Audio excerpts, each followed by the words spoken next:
Maharashtra superfast news चॅनलमध्ये आपले सहर्ष स्वागत आहे। खास सत्याची थार लेखणीची महाराष्ट्रातील ताज्या आणि वेगवान बातम्या पाहण्यासाठी आपल्या हक्काचे चॅनल शेअर करा, लाईक करा आणि सबस्क्राइब करा। धन्यवाद। ईव्हीएम मध्ये सीलबंद उरणचा कौल, 70% अधिक विक्रमी मतदान, 9 फेब्रुवारीला निकालाचा गुलाल। लोकशाहीच्या उत्सवात उरणकरांनी उत्स्फूर्त सहभाग नोंदवत आपल्या मतदानाच्या हक्काला सन्मान दिला। 7 फेब्रुवारी रोजी सकाळी 7:30 वाजता मतदान प्रक्रियेला सुरुवात होताच ग्रामीण व निमशहरी भागात उत्साहाचे वातावरण दिसून आले। अनेक मतदान केंद्रांवर ज्येष्ठ नागरिकांनी सर्वप्रथम मतदान करून लोकशाहीचा मान राखला। फेब्रुवारीच्या वाढत्या उन्हाच्या झळा असूनही उरणकरांचा उत्साह कमी झाला नाही। सकाळी संथ असलेली मतदान प्रक्रिया दुपारच्या सत्रात वेगाने वाढली।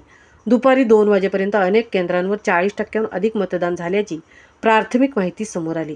दुपारनंतर मतदान केंद्रावर अक्षरशः गर्दी पाहायला मिळाली। उरण पोलीस व निवडणूक विभागाने केलेल्या चोख नियोजनामुळे संपूर्ण तालुक्यात मतदान प्रक्रिया शांततेत पार पडली। एका केंद्रावर किरकोळ बाचाबाचीचा अपवाद वगळता सर्वत्र संयम, शिस्त आणि लोकशाही मूल्यांचे दर्शन घडले। या निवडणुकीत उरणचा कचरा प्रश्न, नैना प्रकल्पाचा लढा, आंतरराष्ट्रीय विमानतळ नामांतरण तसेच स्थानिक पायाभूत सुविधा हे मुद्दे मतदारांच्या मनात केंद्रस्थानी होते। उरण तालुक्यातील जिल्हा परिषदेचे 4 गट आणि पंचायत समितीचे 8 गट यासाठी एकूण 75 उमेदवारांचे राजकीय भवितव्य आता ईव्हीएम मध्ये सीलबंद झाले आहे। संविधानाने दिलेला मतदानाचा हक्क बजावत दिव्यांग, वयोवृद्ध, नवीन मतदार, युवक तसेच महिलांनी मोठ्या प्रमाणावर मतदान केंद्रांवर हजेरी लावली। यामुळे लोकशाहीचा हा उत्सव अधिकच अर्थपूर्ण ठरला। तालुक्यात सरासरी 65 ते 70% दरम्यान विक्रमी मतदान झाल्याचा प्राथमिक अंदाज व्यक्त केला जात आहे।